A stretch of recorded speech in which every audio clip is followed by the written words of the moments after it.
Okay, welcome everyone. Um, I guess the goal of this campfire is to get to know Rita a little bit, get a glimpse into her profile as an artist, but also to use it as an opportunity to explore potential models for how artists and Oika could collaborate.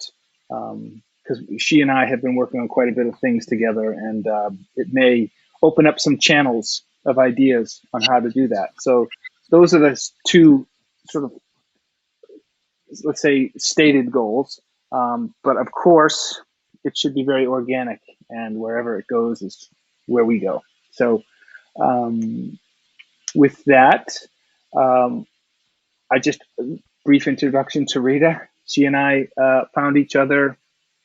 I'm so bad with time scales. Let's just say a few years ago, and I've taken part in her one of her workshops that she organizes, and we clicked, as you will see, and we've been sort of we've been collaborating ever since, really, and growing and learning and exploring ever since. So she's a visual artist, as you'll see. I'll let her talk about her stuff. She'll do it best. So without any delay, Rita, if you're still there, you may want I'm to. here. There you go. Thank Okay. you. Okay. Thank you. Thank you. Oh, and I wanted Um, to ask you, Rita, how do you want to proceed here? Do you want people to, you know, assert themselves when they have a question or a comment, or you want us to wait for a certain amount of time? Do you want me to interrupt and engage, or how do you want to do it? yeah, just like you just did. Yeah, Okay. I mean, that's what I was going to start with. Is just like um, I'm designing this campfire circle. Like, I mean, it's I want it to feel like a campfire, and then it hit me that it was actually like what I'm trying to do with this talk is exactly what I try to do when I go to a site. Is I start with an overarching sort of goal, like I want to have a cool conversation with some cool people and like talk about really interesting things. Like that's my goal. I have a methodology of like how I'm going to try to achieve that goal. But I don't know what the conversation is going to be. I don't know what we're going to talk about. We're having a conversation for conversation's sake, Hmm. not to get to a point. Um, so that's what I want to do here. Um, Okay. So so in Oika lingo, there's a fractal component to it. In other words, this conversation, this campfire, has the qualities of your practice as an artist. yeah, Like, exactly. you just sort of dive in. You don't have a set destination, and you let you let a conversation happen, and something new emerges. And so emergence Right, right. is Yeah, another thing. the outcome is conceived through the process. And like I said, there's these Cool. overarching goals, which is to have a good time. But what we're going to talk about, the content of that, I don't know, and I'm excited to find out. So we'll Ooh, find out together. gives me the Um, chills. it also makes me incredibly anxious, as I'll talk about that a little bit. It's sort of part of the Yeah. practice. Um, so I'm just gonna kind of I'll give a brief, just describe my practice a little bit. Um, but I don't care if I don't get through it. Like I kind of just want people to jump in and let's just talk. So like Rich said, just feel free to just ask questions or bring anything up. Um, so my website's organized into 4 different locations. I'm just going to kind of jump through them while I'm talking. But basically, like I said, I start with an overarching goal. And so the overarching goal with Place is to collect a series of multimedia, almost like candid photographs.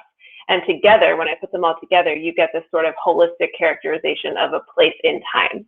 And so so I sort of have this quilt of different media here. And this is all from a place in the Boundary Waters in Minnesota. It's Tofty Lake. It's a glacial lake in Minnesota. And so you can see there's a variety of materials, a variety of processes, scales, speeds. There's all these things that kind of happen on different levels that try to encompass the physical, the psychological, and the phenomenological perspectives that I'm experiencing when I'm at that place. Um, so yeah, that's what I'll say about that. It becomes this sort of like, I've been calling it a process of acquaintance. So like I go to a place and I go to just have an experience and try to collect some visual data. And so in some of that, you can see there's like, I call it the lexicon of the land. So there's certain like colors and textures and shapes that you can see are repeating. And that creates this sort of alphabet of how I can start, I get letters and then I get words and then I get phrases and then I start building them and then I start having this real conversation with place. I also talk about like anatomy of place. So some of the graphite drawings in particular, they're really slow. And so they're teaching me something in a different way, where I'm learning like really structurally, how is this place put together, and I'm infusing that into my own muscle memory when I'm drawing. And then there's just like my own personal response. So like, of course, not everything that I am doing is because of the place. It's also because of me and who I am. And so I can't, and the time that we're sharing together. So there ends up being this sort of trifecta, this like triad, me, the place, and time, that really can never be replicated because of the time component. And so this becomes this broader conversation. I'm gonna keep going unless anybody wants to jump in. So Yeah. then just to kind of jump in a little, you used the word phenomenology there early on, just sort of in passing. You said relate. And then right after that, you talked about the process of acquaintance. And it occurred to me that those two things are really referring to the same thing. So the phenomenology is a process of acquaintance. That's what you're actually talking about. Is the experience of your process is a process of acquaintance. That's phenomenology is a good. Yeah, and this is like, this process of acquaintance is sort of new for me to be like verbalizing, but I like, before I would talk about just all of these different moments, like I mentioned, the candid photos. It's sort of like these are each like, if you take a photo album and there's a bunch, you see candid photos, and candid photos are so much better than posed photos. But there's something about them that feels more vulnerable. And so like some of these pieces, sometimes I think like, oh, they're like flimsy little collages, or they're just really, I made them really quickly. Some of them take much longer, and some of them are very fast. But that's like experiences, you could have a really like a moment with someone and it's really significant, but it was only like 3 seconds long. Or you could, go on a 1-week vacation with a friend and have an amazing time, right? So like just the time, I'm investigating just different levels of moments, different types of moments. And so within that, you get tension, you get play, you get vulnerability and curiosity and confusion. And all of those things is what creates that is the process of acquaintance. And you have to go through that in order to get to some sort of an understanding. But like, I don't like, so another thing I've been thinking about is like, you can never get to it. It's never like, oh, okay, I'm done. Like you would never say to your friend, like, I think I know you well enough. So let's just not ever talk again.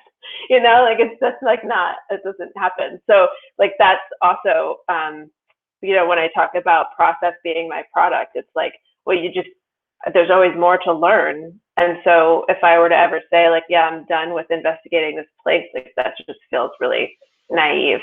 Okay, so I want to interject again because I think what you're talking about, and we don't have to talk about it now, but I just want to put it out there so people can ruminate on it a little bit, and maybe it will come back. But you're talking about epiphanies that happen, timeless, that time has a completely different sort of quality. And you're also, which was really cool, what you kind of described, you just described this spectrum of emotions in a place.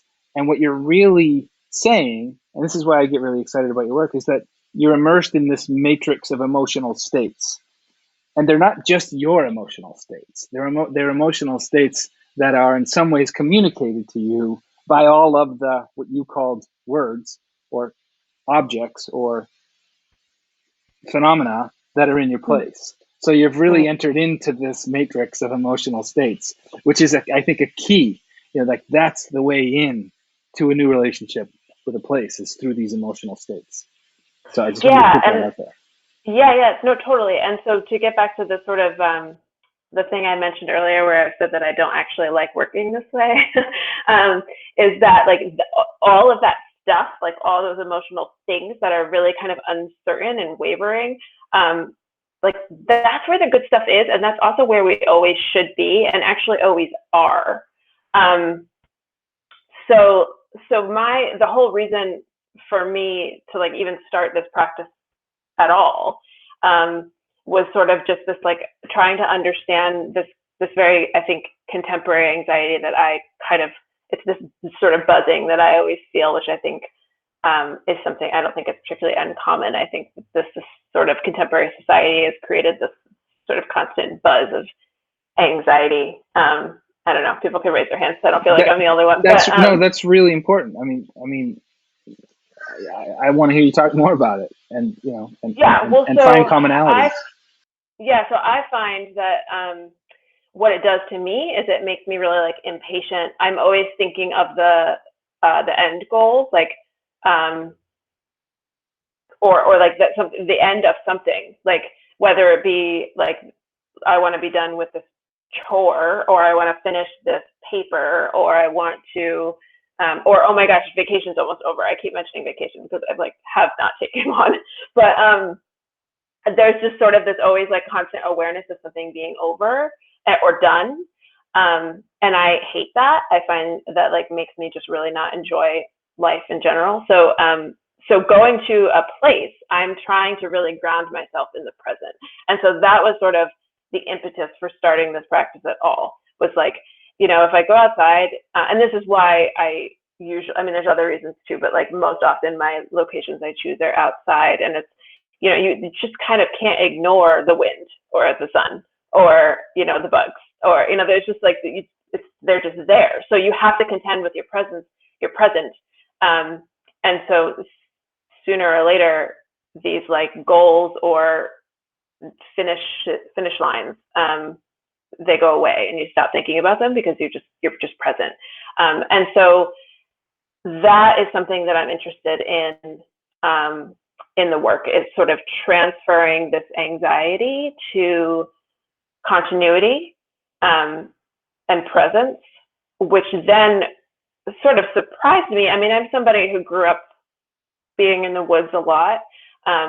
But what I found when I started this practice was like that ultimately my anxiety kind of like, I think it's called equalization. Like when you put, like if you put your hand on like a cold bench, like a metal bench, and like the warmth of your hand tries to go into the cold of the bench, and the cold of the bench goes into the warmth of your hand, right? Like, so I feel like when I go to a place, like the anxiety in me goes out, and then the continuity of the place comes in, and then it equalizes, and the boundaries are kind of disappear, and then there's just this kinship feeling that's like really great. So that's part of my own kind of impetus for the practice. Yeah. Rich, you look like you're about to say something. You're not gonna... No, I just was wondering if anyone else felt that way, if anyone else sort of felt that as a way. And by the way, I just really kind of discovered that as long as you're muted, you'll have a small square, because as long as you're not making any noise, you won't be made a big picture. So if you can leave your video on if you want, and as long as you mute yourself, then you'll be a small square. But yeah, that's all. But I hope people can also just start to already hear why there's so much resonance with Rita and Oika. Yeah. I mean, and then to bring it back to the experience kind of language, like this sort of trajectory of like personal anxiety, shared continuity, equalized kinship or reciprocity. I see that as a parallel function of like turning an experience into a relationship through this process of acquaintance. So I come with my anxiety and I come to have an experience. And then through the process of acquaintance, what comes out on the other end is a relationship, which like an experience is temporal. It starts and it ends.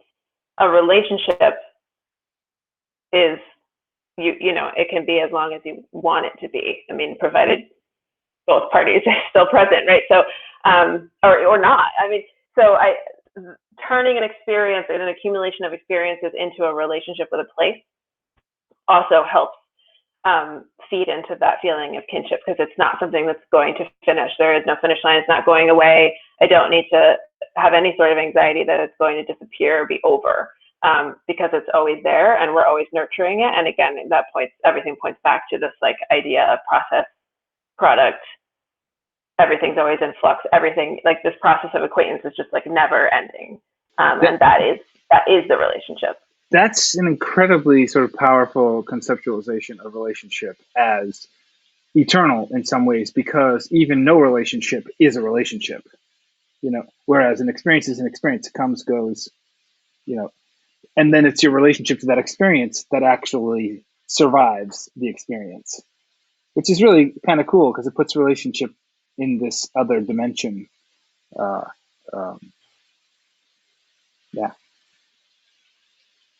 Yeah, and it also goes back. I mean, another thing that I've sort of recently been talking about, or like words, I'm using some new words lately, and one of those is just this conversation for conversation's sake. I was thinking about like my upbringing, and so I'm predominantly Italian, and so my family gatherings were just always we're just like talking at each other, with each other, like you just talk, and like there's nobody really wants the talking to stop. So it's not like somebody's trying. I mean, sure, we'll argue points, but like it's not like you're talking in order to end the conversation. You're actually talking to continue the conversation. And I feel like that's what I'm doing with my sites. I'm making work in order to keep making work. Yeah, so that's something I'm kind of still digging into, but it feels exciting. This is another site. This is the high desert in Oregon. It's a residency called Playa. And so, I mean, I'm happy to dive in and talk about any of these. You can see there's some mixed media work. I talked a little bit about the graphite stuff before. The mixed media stuff, there's sort of one other maybe main bullet point of things that I'm thinking about. Just the overarching kind of, I don't want to use the word goals, but sort of these bullet points. And that is this idea of explicit memory becoming imagination, or mixing with imagination, and then this like, well, Oika would call it tacit knowledge, or like implicit memory, or primal understanding, right? So again, it's the same, it's like parallel to all of these other like trajectories that I've been talking about. I feel like there's really good comments. I haven't read any of that. I'm going to get really distracted if I start reading the comments, but if anybody wants to tell me what they say and we can talk about that, then that would be cool. But anyway, I'll finish the thought that... I don't want to be the only one who keeps interrupting you, but... So you talked about memory a little bit earlier when you said patterns imprinted into muscle memory. Like these patterns that are you still there? Can you hear me? Can you hear me? Yeah, we can hear you now. Did you hear what I said about? And now you're talking about explicit memory. I think you're really on to something here. Sorry, I think Rich, I think I just cut out. Did I cut out? Only at the end. Okay, so you can hear me now. Okay. I can hear you now. Okay. Why don't you go ahead? Okay, good. Well, what did you just say? I was just talking about how you were referring to the patterns that you engage with in a place getting imprinted into muscle memory, and now you're talking about a memory again, explicit memory. what's the connection? Because I see an activism at work there. This idea of an action where consciousness is enacted between the consciousness and the world, whatever. But the point is, how are you making that connection between explicit memory and muscle memory? Yeah. Right. So, so I would say that through process initially, anyway. So some of these works are made on site. They're like photographs that are taken of installations. So like this is on a sheet of acetate and it's a photograph through the sheet of acetate. So some of what you see is the actual landscape, and some of what you see, like this is vinyl here, that's the actual sky, this is the actual landscape, that's an actual rock, but there's a reflection of, I don't know if I had a striped shirt on or something, but there's the reflection in the acetate, and then there's some tape, and then there's some acrylic paint. So this happens on site. So the experiences that I'm having on site is what I would call explicit memory, like these memories of what actually happened to me. But then once I gather this information and I go back into the studio, I'll cut up the acetate and make these collages. And so I start working with the gestures and the colors and the shapes that I made on site, but I'm composing them however I want.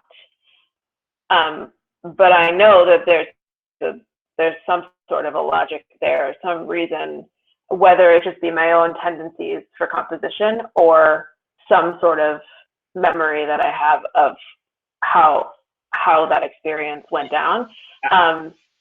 And that happens with, yeah.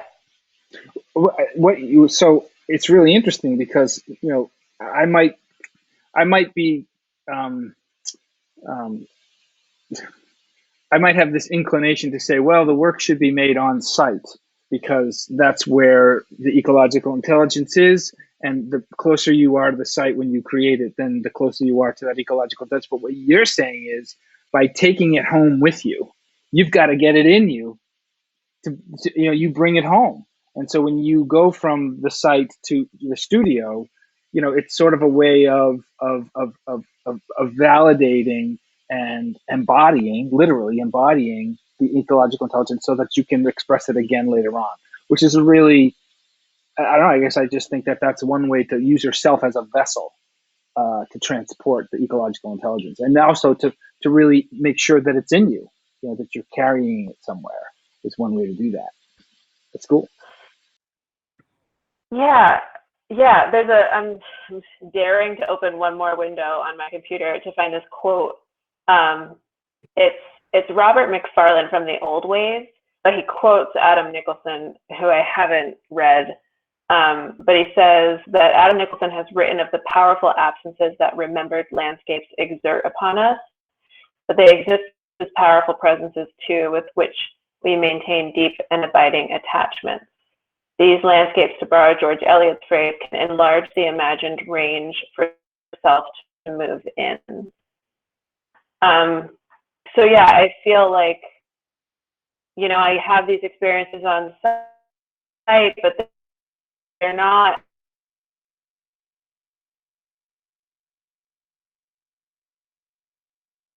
it starts really like, I really kind of genuinely want to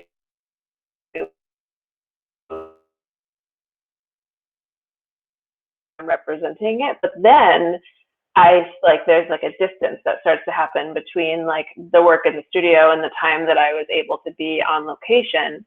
And so then I start to sort of imagine things, or I think that I'm remembering things. Like it's just very slippery. Like memory turns into imagination.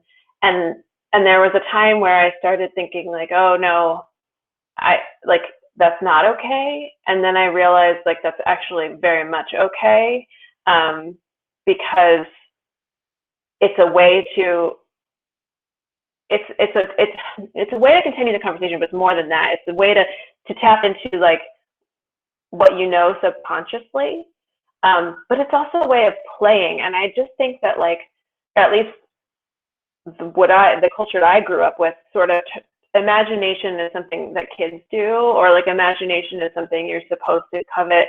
Like, oh, creative people have such great imaginations, but then like if you were at a board meeting using your imagination, people would kind of think like that you were sort of being silly. But I think that imagination is actually like really valuable, and has some really important knowledge. So I've sort of let myself just sort of stay open to that in the studio, and that has made the conversations just that much more rich.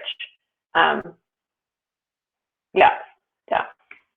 So I would say that's like sort of the third bullet point. If it's like anxiety to kinship, experience to relationship, explicit memory to implicit memory, and imagination would be like the other I love thing that that last image that you just had had the little taglines, and one of the taglines was dimensions variable, which I think kind of encapsulates what you're saying. And I'm not talking about the physical dimensions, I'm talking about all the variable dimensions that are embodied in that piece, like the real dimensions, like the spiritual dimensions, the ethereal dimensions, the ecological dimensions. Which one was it? Which one did I just have up? The last photo you had up with the rock and this one? I guess it was that. It hasn't changed for me, but the screen hasn't changed. It was just like the tagline of the work, one of the playa pieces.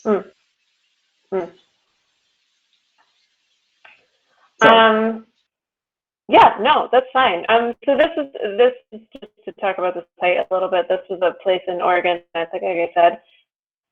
But you might need to. Are you sharing right now? Right now, we see the grid of your work. Is that what you want us to be seeing? Because yeah, I kind of just keep clicking on some stuff.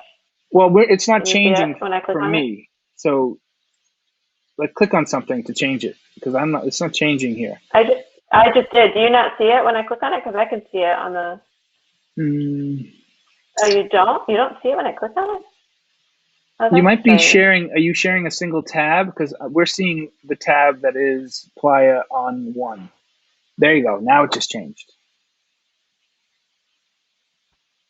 Huh. I mean, I didn't do anything, so maybe it just takes a while. Okay. Anyway, this location had wildfires were happening while I was there. And so what normally would have been a very clear playa across which you could see a mountain range, we couldn't see the mountain range at all. And the sunrise was like hot pink, and the moon was like blood orange. And I, being an East Coaster, I just didn't know that the reason for that was the wildfire smoke until a couple days into my time there. And so it was just this really like a bittersweet kind of feeling of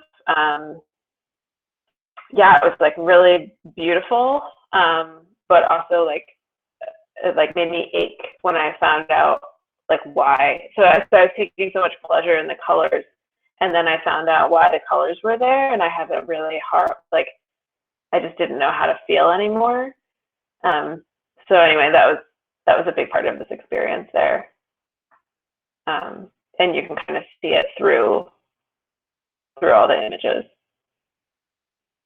And then maybe the last thing the last point to kind of hit on before I really just want to hear what people want to talk about, is, okay, can you see this image? We're seeing the triptych, the three horizons with the suns right now. That's what's on the screen. Yeah, I feel like the connection is just super slow. I think if I wait long enough, it'll switch for you. Anyway, I'll start talking, and then you tell me if it changes. So now can you hear me? Yes. Okay. This is in the studio, this image. And so this is a graphite mural. Can you see it now? Yeah? Can you see No, this? no, maybe No? stop and restart your screen share. Okay. I'm going to just share the application window.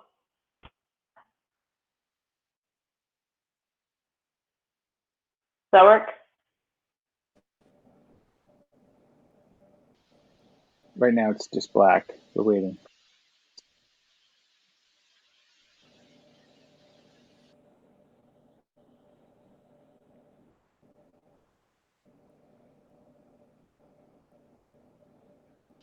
Just a black screen for me.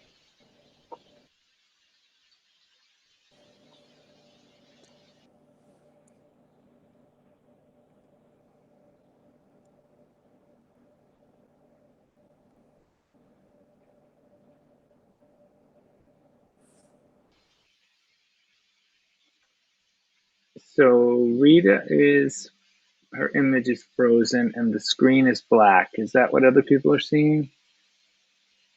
Yes, yes. Okay, so I can see some people. Yes. Hey, hi, Terrence. Um, yeah, she's gonna have to come back. I'll send her a text. Yep, still frozen. Stand by. I'm just gonna send her a text.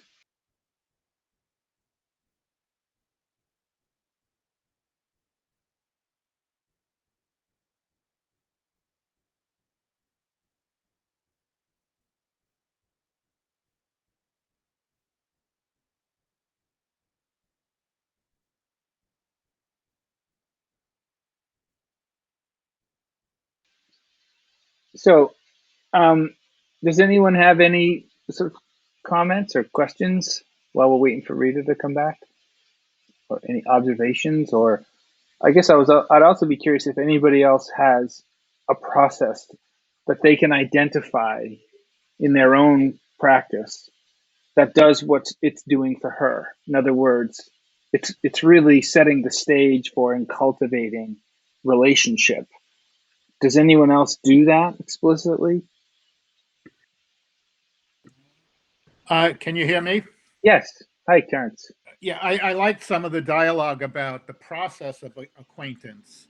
Um, Mm. and Rita going from that rock image that she did partially, she did an image right on the spot on the beach and plein air, as it used to be called.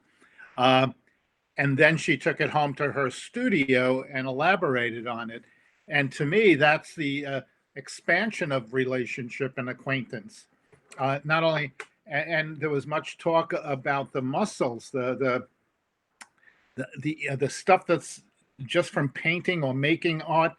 Some stuff just becomes automatic, like running or walking. But I like how she dialogued that, taking that image from of the rock from the place where it was started to form and then expanded on it in her studio, introduced it to everything else that's ever been in her studio. It's almost transplanted and into her Italian family relationship, Yeah, where, right? where everything kind of talks at once and wants to say something. And Mm. that's how it is sometimes in my studio. I see 100 images around me, some of them finished, some half finished. And, there's an expanded acquaintance up there. And somehow then we take it out into the world. So the rock came from where she saw it on the beach to a home on somebody's wall or in a museum or a gallery or something, and it itself has something to say. That's my feelings. That that's how we expand acquaintances, or the image expands its own acquaintances. I believe, that's what I was hearing in a lot of that, and but especially I loved what Rita was saying about. I think, I'm not a doctor, but apparently everybody in this culture lives with a degree of anxiety and that need to have things finished. And a lot of cultures didn't always have that, uh, partially because they had seasonal stuff that they respected. A season will end by itself and then another season will come. And there's holidays in between, or holy days or whatever. And the family and paintings and art all go along with that.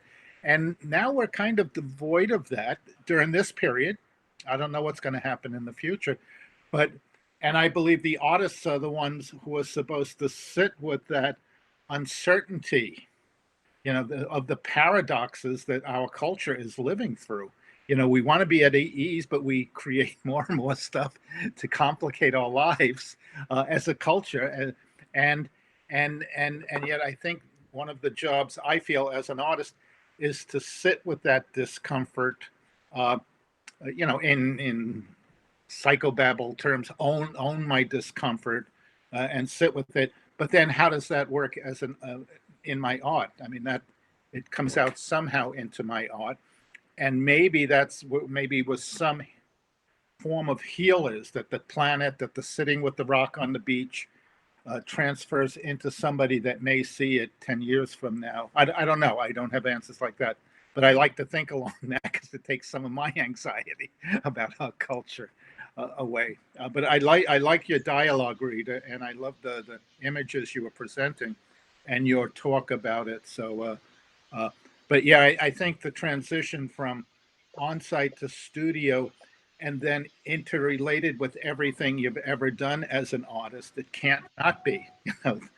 These are your skills that you've practiced and and offer. One more thing, I love imagination. I mean, I think artists have, and I've never been at a board meeting. I've been at some, but they're not artists for the most part. We're supposed to use our imagination to take the rock from the beach and put stripes from your blouse underneath it and see it in a different way than other people see it and say, look at it this way.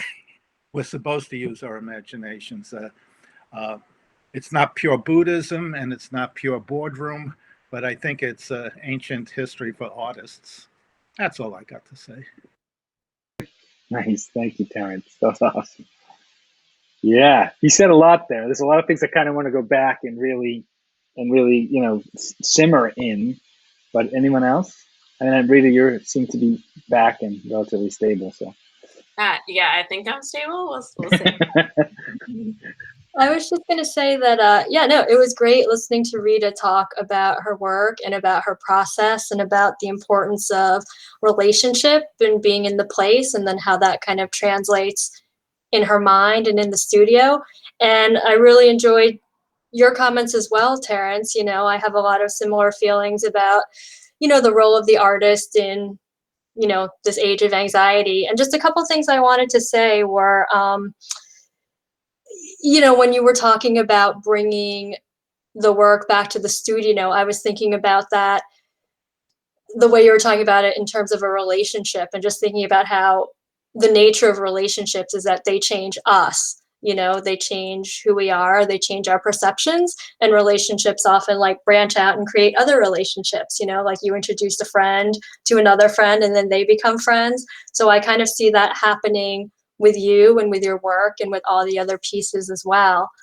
And then also in terms of your anxiety and being out in nature and being on the site, I feel like, our lives, so much of it is mental, when I'm at work for 9 hours a day, I'm at a computer, I'm writing emails, I'm writing reports, I'm looking at drawings, I'm taking phone calls. And being out in the land, it gives you an opportunity to experience things. There's a mental aspect to it as well, but there's also just a physical aspect to it and an emotional aspect, and you get out of your head a little bit. And I think that that's so just refreshing and so clearing. And for me, that's, I think, what makes a lot of my anxieties sort of calm down, is just getting out of my head so much. Yeah, Kate, so everybody can hear me now? I'm back. Yeah, good. Okay. Yeah, Katie, that's something that I've been talking to another artist friend about lately, is this this idea that feelings are in the body and everything else is in the head, and that's just so not true, right? We have so much intelligence in the body, and so yeah, just letting it kind of trickle down and letting you not putting so much pressure on the head is really helpful. Another thing that, oh, sorry. No, go ahead. I was just gonna say another thing I found interesting, Rita, and just knowing a little bit more about you when you were talking about, developing kind of a lexicon with the landscape, that it kind of becomes an alphabet, like with colors and shapes. I was wondering if like your synesthesia plays a part in that and in how you approach it, because that was very clear to me, like that relationship. So I don't know if you think about that or if you feel like that's influenced you. Yeah, it's funny. There have been times where I'm like, I should talk about that more, but like it's something I've always had, so I actually have a hard time knowing when it influences me, just because it's a constant. So I think Rich and I had a great chat. He was like, I felt like I went to the doctor. He was like asking me questions about the work in order to try to understand kind of like some of its origin. And so I was like talking about the work in a way that I hadn't really verbalized before. And one of the things he asked was about color.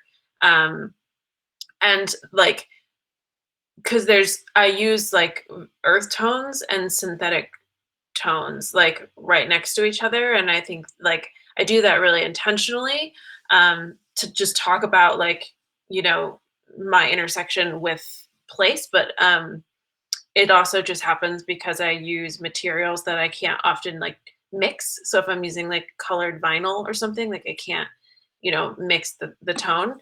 But I definitely have like very strong opinions about color, and I think that probably has to do with synesthesia. But yeah, when Rich and I were talking, I said something about how like when the color goes from like an earth tone to something synthetic, I think it signifies a shift for me, in terms of like it marks an emotional jump or something that surprised me, like phenomenologically. Like anytime something is not true to its local color, um, I think there's a reason for that ties in with the experience that I had with the place. Um, and I don't know, I mean, it's really specific to the pieces and it's not conscious. But just in talking to Rich about it, I was sort of like, huh, I think that's true. um, yeah. Sorry, that's not really an answer, but sort of. I did want to, I'm going to try just one more time. I want to show you what's happening in the studio right now,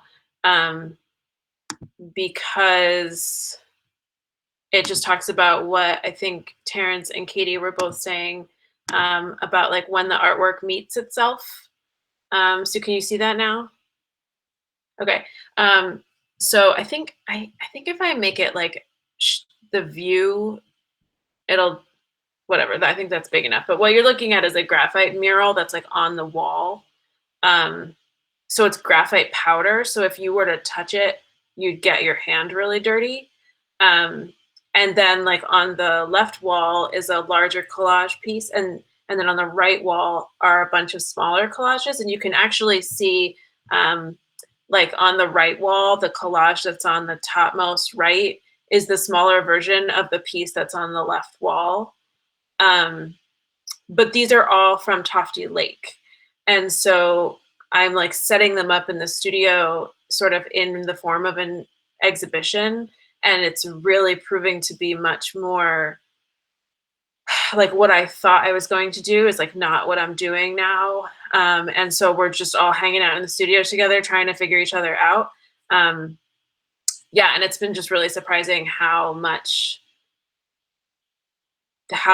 more there is when I, because they all exist together in my head, but when I like put them together in a physical place, there's like even more conversations happening that I didn't even know were there. And now we're kind of trying to work together and figure it out. So that I think just goes back to the, like when I was saying it's like place and time and me, here it's like me and place. And now I'm trying to like, okay, time, where'd time go? Like, let's, so it's sort of constantly balancing that sort of triad. And it's, yeah, it's just been sort of, that's what I'm working on right now. And it's challenging me, which is exciting.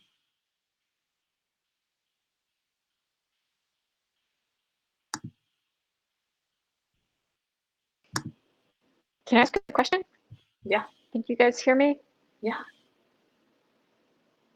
So Rita, one of the things that I'm noticing is that you go to these very unique geographic places. Your residency at Playa, and then also at the lake in was it Minnesota or Michigan?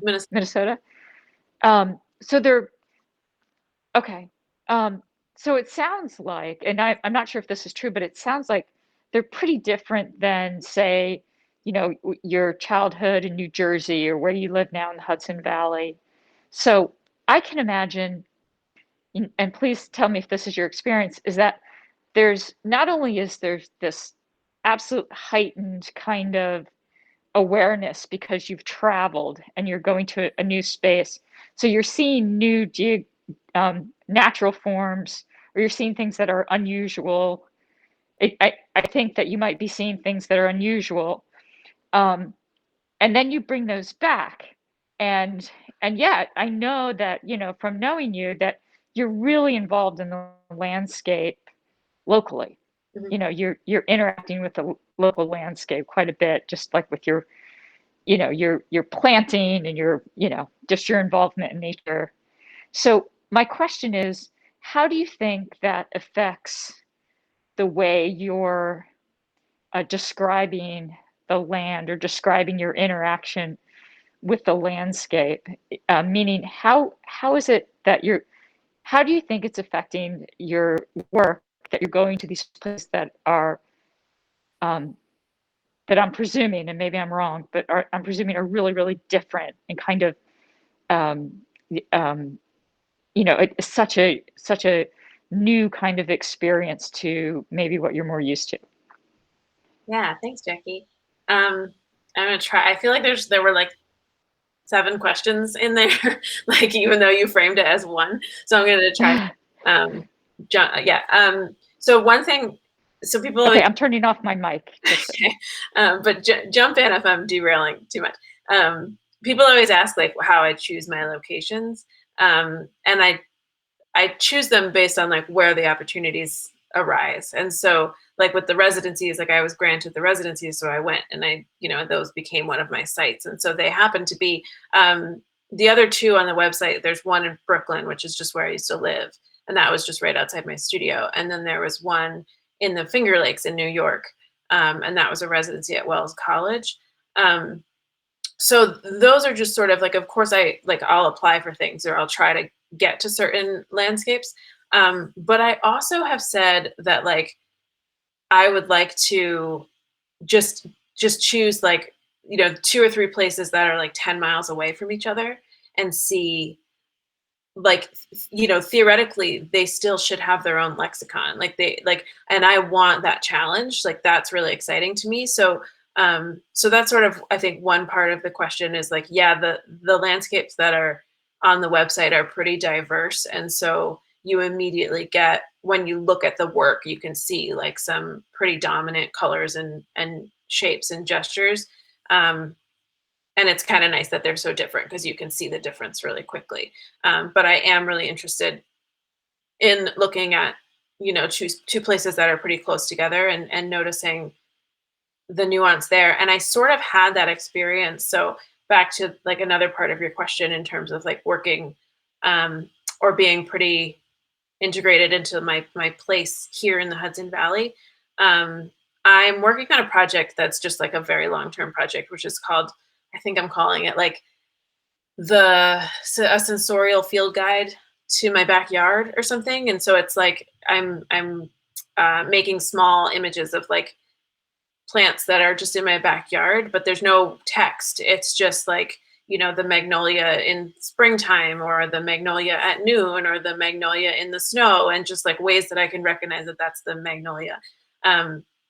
So I had a residency at iPark in Connecticut in January, just this past January, and it's like going to be 2 weeks. I was bringing my kids, so I didn't want to have it be a whole new site. It's like, I'll work on my backyard project because it's an hour and a half away. There's going to be the same plants there as there are in my backyard. I'll be able to at least find some species that I can work with. And I got there, and it was I mean, it's the winter time, so like it's not like there were leaves or flowers but like I was so struck by the difference in colors and shapes, and like even the species that like I couldn't work on my backyard project because I was just so clearly not in my backyard, and I just started writing these. I called them love notes, but they were like very small drawings that I would put on my studio window that interacted with the space outside of my studio.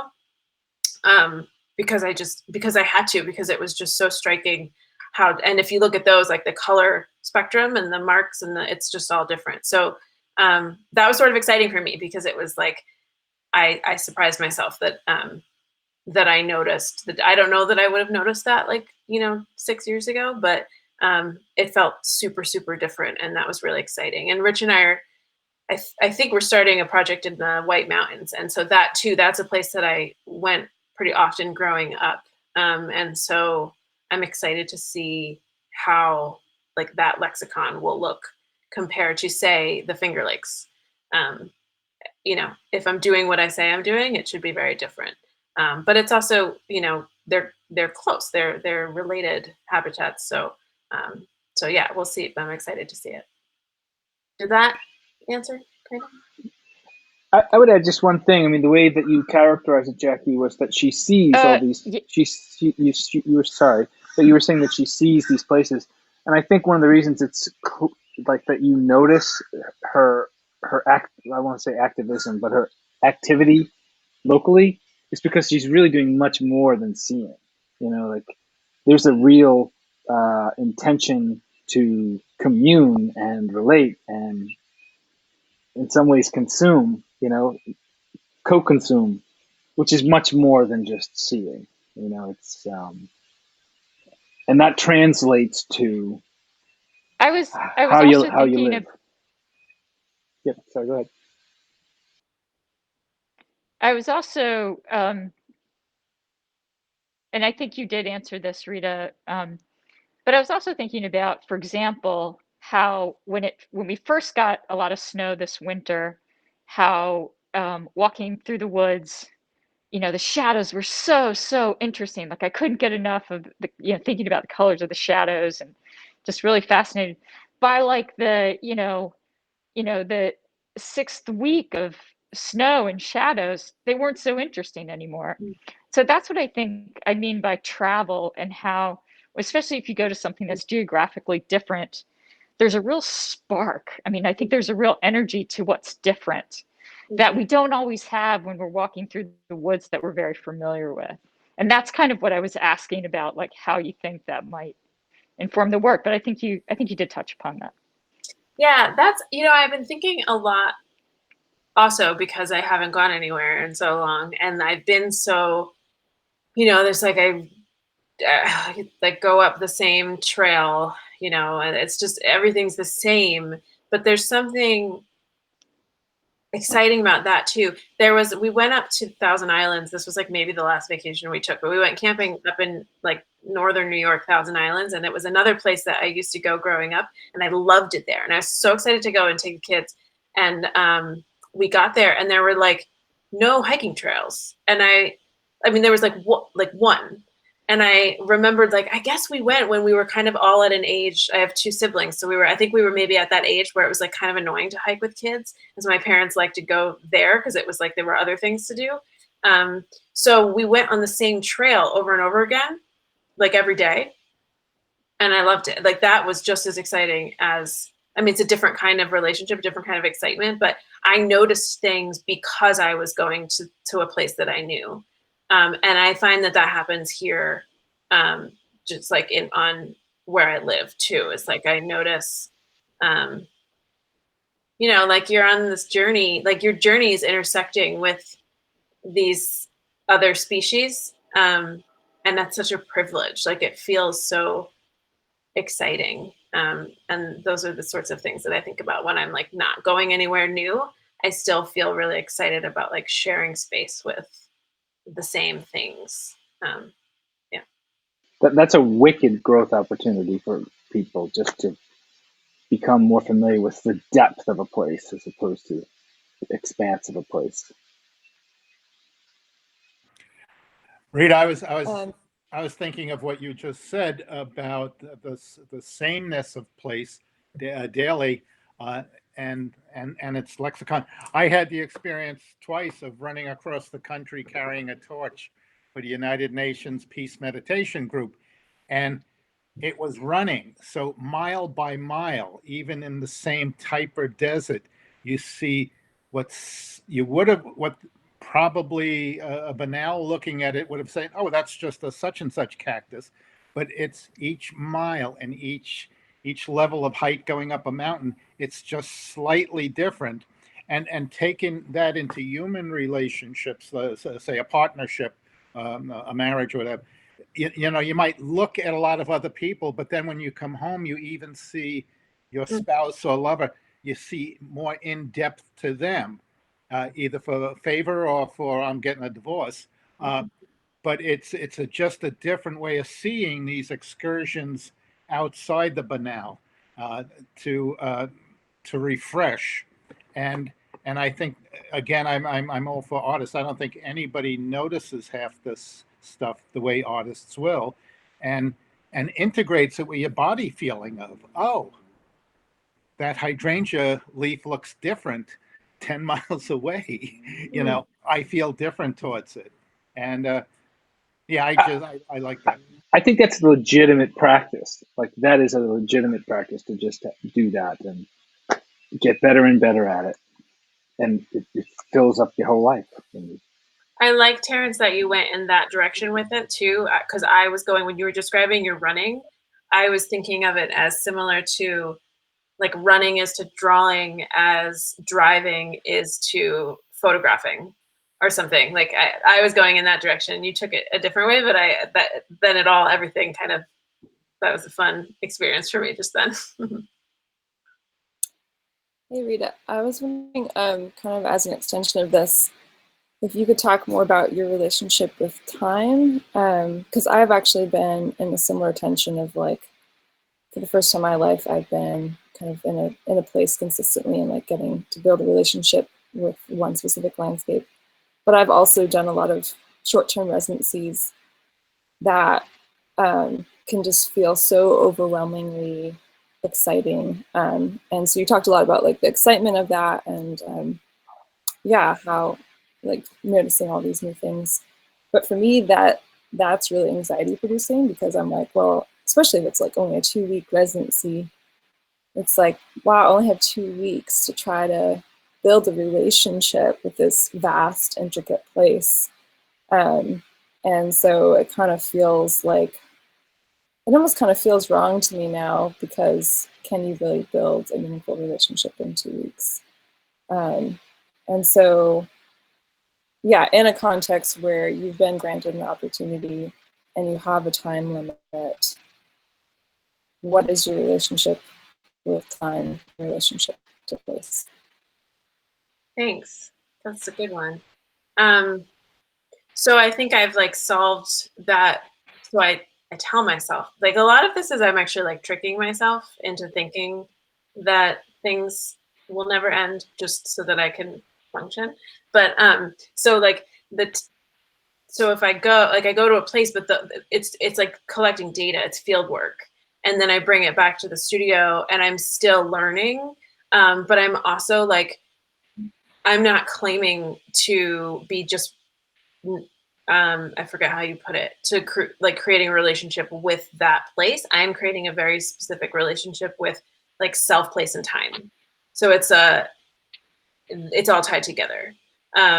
So like I can't claim to really have any insights on what, you know, Lake Cayuga is like what it is now. I have no idea. But I know, I mean, it's like, you know, you have your friends that like, you know, you hung out in college and then you haven't seen them in like however long. And you're like, well, we were friends in college, but like now they're actually like really boring or, you know, or like whatever. It's like, well, you knew who they were in college when you were who you were in college. And like, and so I can only speak to when I was at Tofty Lake for those 8 days in 2016. And that's all I'm claiming to speak to. And it's not really even about that. that's really just the source. Like it's really more about all of the other bullet points. So it's like the place, almost a placeholder for all of these other things. And so in that sense, so I think that's one solution. I am like actively, and this is one of the things that Rich and I are trying to do, is like work with a site over time. And so, and I'm trying to go back to Tofty Lake to visit it again. And that feels scary because I think if I go back, I'm going to realize that it is a different place. And that like this long distance relationship that I've been having for the past 5 years really was just like a short-term thing. And this like conversation that I've been having for 5 years is really just a conversation about a thing of the past, or like and the conversation is a present conversation. The relationship is present, but the time that the experiences are past. And so if I go back to collect more data, it's going to be like different data. And I'm interested in seeing what has changed and what hasn't in me and in the place.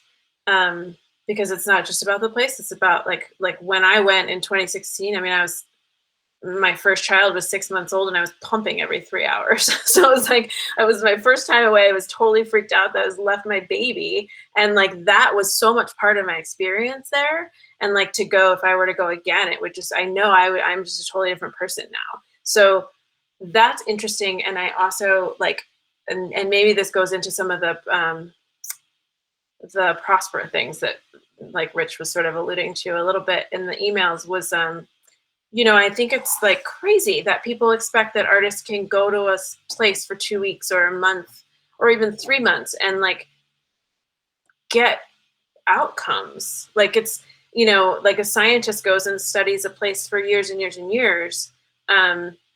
So I'm really looking for those opportunities. I mean, you know, not everybody that goes through a residency is studying the site. But for those of us that are, I think it's really important to have opportunities for artists to return. Because that's, yeah, it's really like, it's important to isolate those variables. Thank you.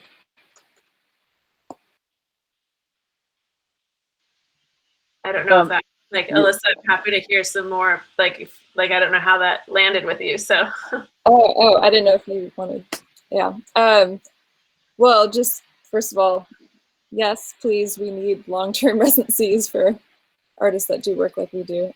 It's actually been really frustrating to me that it's so hard to find long-term residencies for interdisciplinary arts. And it just feels like it really works against certain processes. But yeah, I really like what you were saying about it also being about who you are, and it kind of existing in these other dimensions as you take it back into your studio. I think because my process is slightly different and I don't, like mine really requires me being there and a direct engagement. There's not as much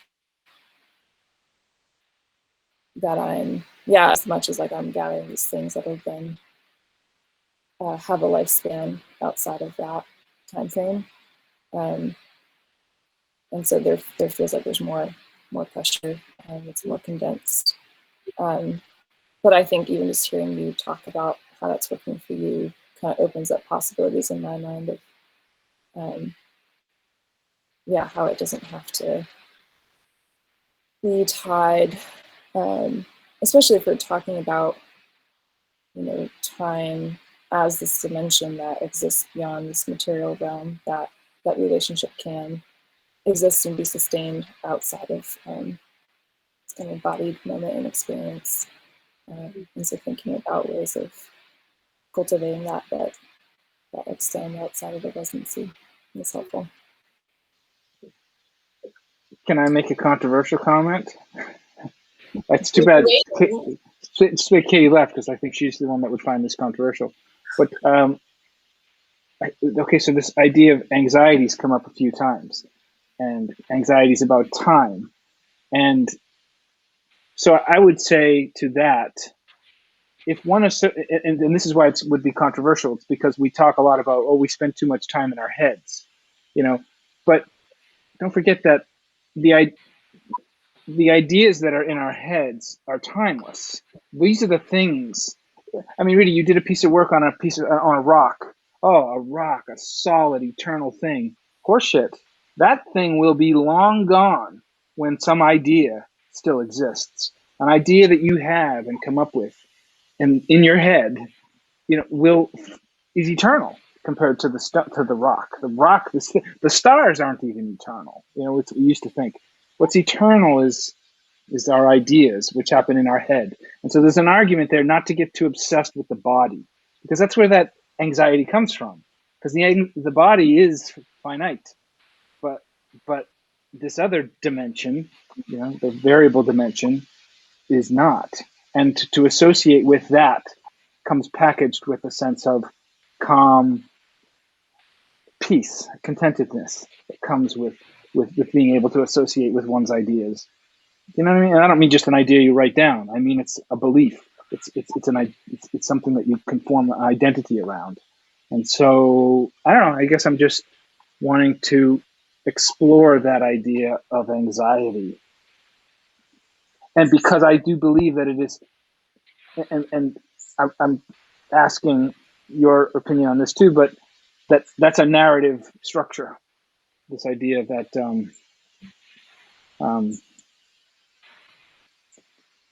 there's a huge narrative component to the anxieties about time. I guess that's what I'm trying to say. Yeah, something. This was something that like just came in my brain yesterday, so this is very new. But like, I mean, I'm sure it's not new to some other people, but I sort of mentioned like these journeys that like the different species on that I'm living with are kind of going on, and I was running and I was like thinking about. I was looking because I had just listened to a lecture about like deep time, right? Like so all this like everybody's talking about deep time and if we like just kind of center ourselves, like ground ourselves, knowing the like different time scales that other things are existing on, that like that will help us sort of be able to grasp the like climate conversation or whatever. And I feel like that's part of it. Like it's cool to take a hike and like look at all the different species and think like, oh, you're on a journey and your journey's like 50 years long, and like you're on a journey and your journey's only a day long, and like it's kind of cool to think about everybody's different time scales. But I feel like once I know that, it like points back to like me. Like it's great to have an awareness of it, but then I think about like, okay, so that in some way actually makes instead of wanting to kind of get a megaphone and like speak to all the time scales, I kind of want to just turn inward on my time scale. And then even smaller, I want to like just sit at that like intersection between all of our time scales. It's called timelessness. That's the timelessness. It's like, but I guess, but like to me, it's almost the opposite of time. Like you were just saying how ideas never end, but the like this intersection of like me and the sugar maple and the blade of grass and the mosquito and the worm, like us being in this one place at this one time is like it's like so short. And that's kind of what that's where I want to stand. Like that to me. I get it, but see, so you said it, but you've now exited the narrative of time when you do that. Like you have now entered into a state of being that's momentary and eternal at the same time because it's timeless. You see what I mean? Like there are these little moments where you can just sort of get a glimpse of what it means to be a birch tree, because a birch tree lives in a timeless state. I know this is all sounding very. But why does a birch tree live in a timeless state when it like has because it doesn't track time as a narrative thing. It just lives in the moment, and the moment, as far as it's concerned, is eternal. Just because it doesn't have consciousness? I don't know. I just know that there are moments, and I think this is connected to this synesthesia thing that you talk about. Who do this? Who? What? Who started this? So what Birch tree told you? I mean, every birch tree, when I engage with it in the way that I can hear that, you know, which isn't all the time, but it's moments. And they're usually moments that sneak up on you. Because when you're talking about this little thing, it's that moment like where you've forgotten about time for this moment, and then suddenly you're back in reality and you notice time again. It's like, but you only notice it fleetingly and leaving. You only see it leaving the room, you know? So are you saying, okay, so to say it in a different way, that's maybe totally wrong. Are you saying that like, it's not about the birch tree being infinite. Like the birch tree obviously has a lifespan, but it's the fact that the birch tree is only ever aware of this little tiny dot and it's just an accumulation of dots, but we see the line, but the birch tree just sees the dots. I don't know, Terrence, Fred, maybe you have a better way of talking about it, but I don't know. I can't claim to know how the tree experiences the world. All I know is that there's a moment where I feel like I'm experiencing it like it does. Well, and I think, does anybody, is my line dot analogy just not working for anybody else? So that feels pretty solid to me. I think it's a way in. I think that's, you start messing around with that and you're going to break time. Like you start fiddling with the vectors of time. I think I remember. Go ahead, it remembers me a walk I did with some friends in the woods, and everyone was talking about what shall we do tomorrow, where we go for shopping, and no one was here and now.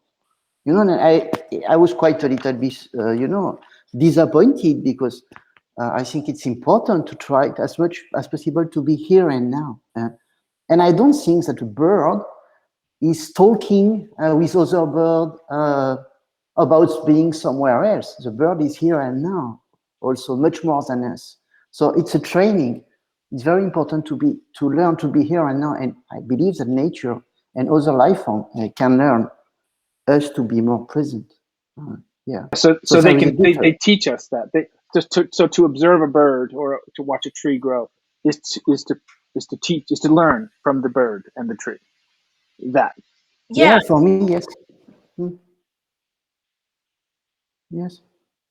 It makes me think of like the word gestalt, and like, so all of this conversation about deep time to me is like trying to get us to understand the whole.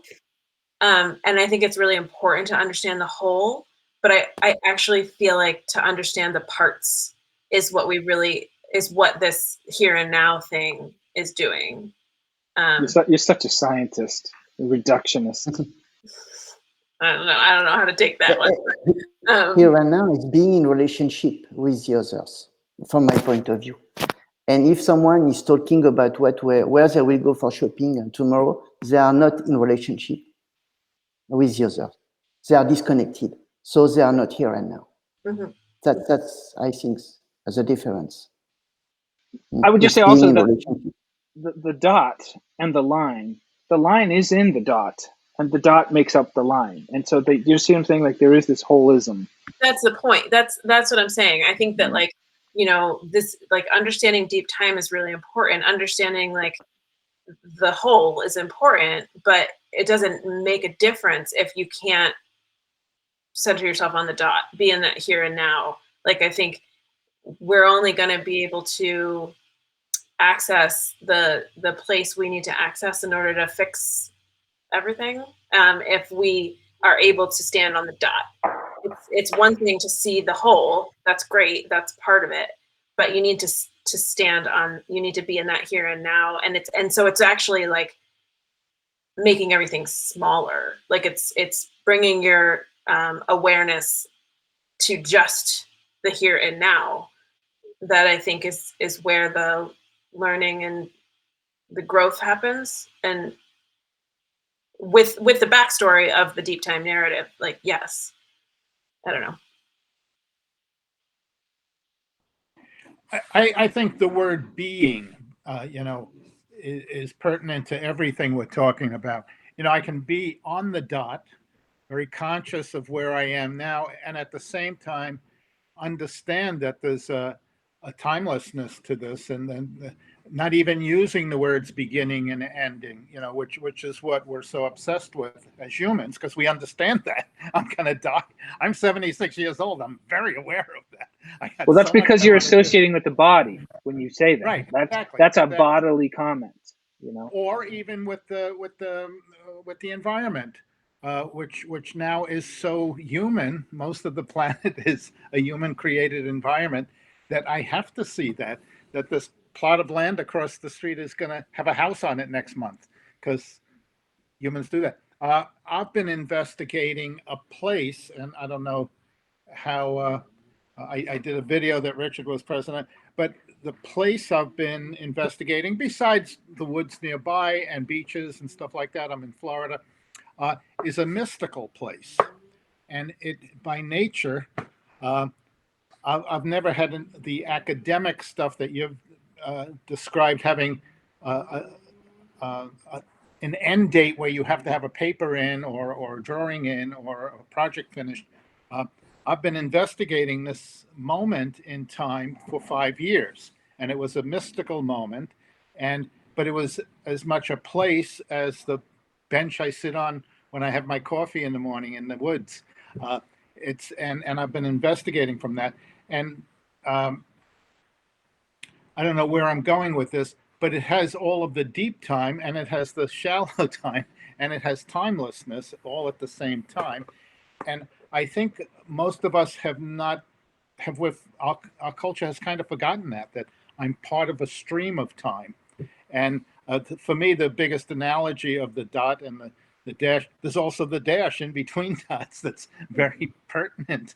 But that analogy of a drop is terrified of falling into the ocean, but if it's conscious, once it falls in the ocean, it understands it is the ocean. It is the ocean, yeah. It has all the power and properties of the ocean. It's not this minuscule dot. Right. And that's a hard concept for us humans to get, because I have a body, I'm self, but I'm also not self. I don't want to cut the conversation short, but we're almost an hour and a half in, and I also want to just make sure I ask the question to the artists who are left. Is it important for us to communicate this stuff? What's the utility of this? Is there any, what's the one I used? Is it important that we communicate, not necessarily through our mouths, but even through our work, what we're experiencing? Is there a role for this in the world? I think there is, but I want to ask you guys if you think there is. Or keep talking about time. Either one. I'm happy to hear what other people think. I mean, I have an answer, but I'm curious. Well, you're going to be obliged to answer because you're. Yeah, so let me do it last.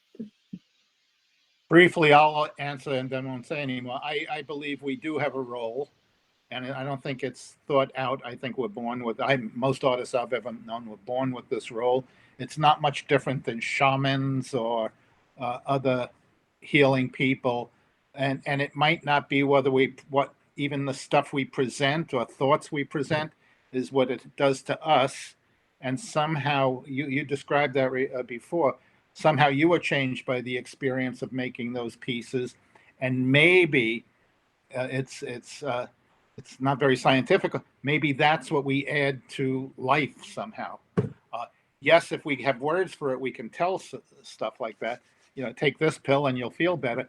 But maybe, and it's an old spiritual. It's me that has to change the world.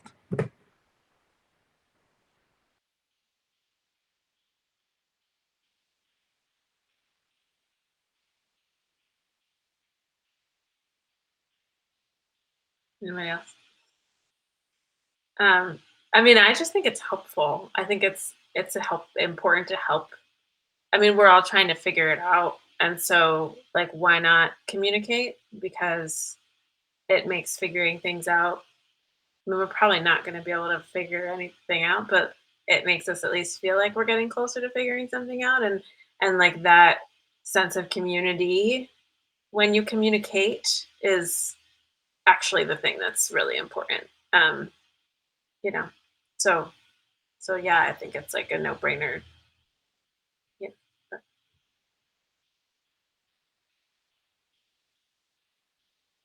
I was thinking, just to go back to the time thing just for a second, there's a memory. I have a terrible memory, so that's also like maybe part of why my work is about like holistic memory, because I can't really remember specifics.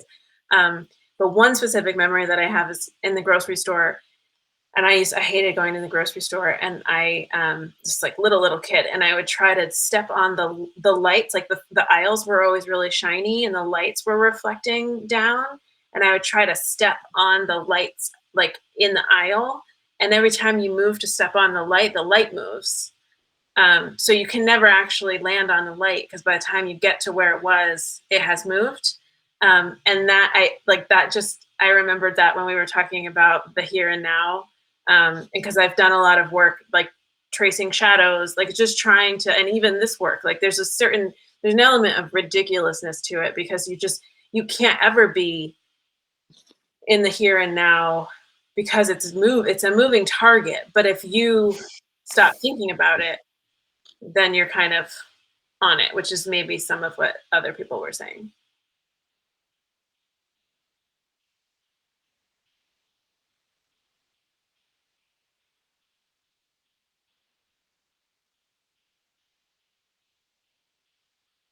Fred, you're unmuted, so I'm waiting.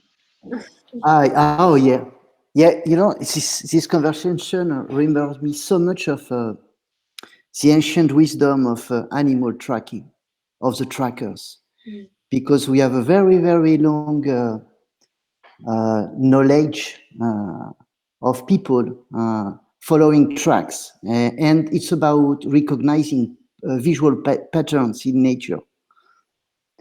And I'm doing a course right now this month, and the conversation we have had and what you said remember me so much of the conversation I can listen from people looking for tracks all around and trying to learn this alphabet. And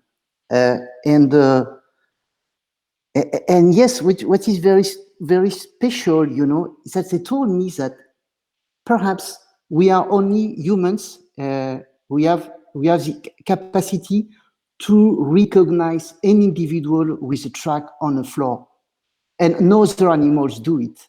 Other animals track with a smell, but we are really very good at recognizing pattern with our vision.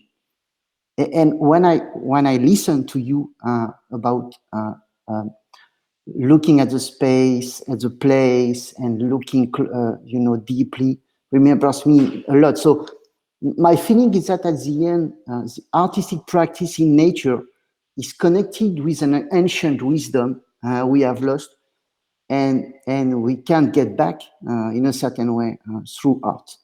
That's my feeling. Yes. I love that. I've been wanting to take a tracking course. I took a bird language course, and I've been wanting to do, like, just learn how to track.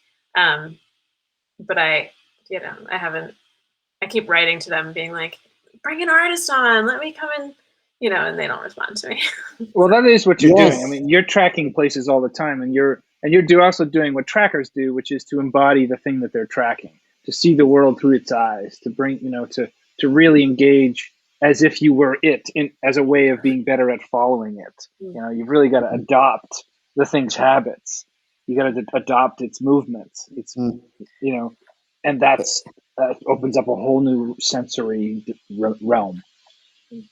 And perhaps there is also an answer about the question of time through the knowledge of trackers, because they told me you have to ask you 6 questions when you find a track, which is what, who, how, when, where, and why. So at the end, it's really a relationship, also an exploration, not only visual, but also in time. Where it comes from, when, and where it will go, So it's really so time is this.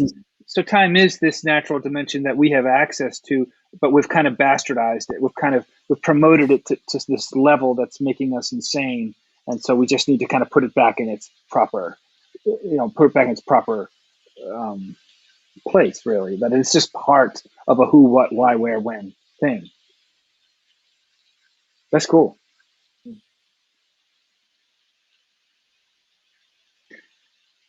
Okay, well, this has been awesome. I've really enjoyed this. Thank you all so much. Thank you, Rita, for giving us your time and telling us about your work. I hope we can keep up the conversation in all the ways that we are doing it and extend it more. I invite anybody who's listening to this to reach out and let's do stuff.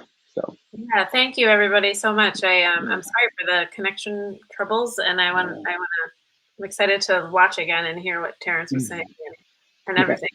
I appreciate all of it, and I'm happy to keep talking in any way with anybody. So thank you. I love your mural. Well, thank you. Especially the ephemeralness of it, the powder. Thank you. It's on solid, but it's not there. Yeah, thank you very much. Thank okay, you. Everybody. Thank you all. Goodbye. Good to see you all. Bye-bye. Good to see you.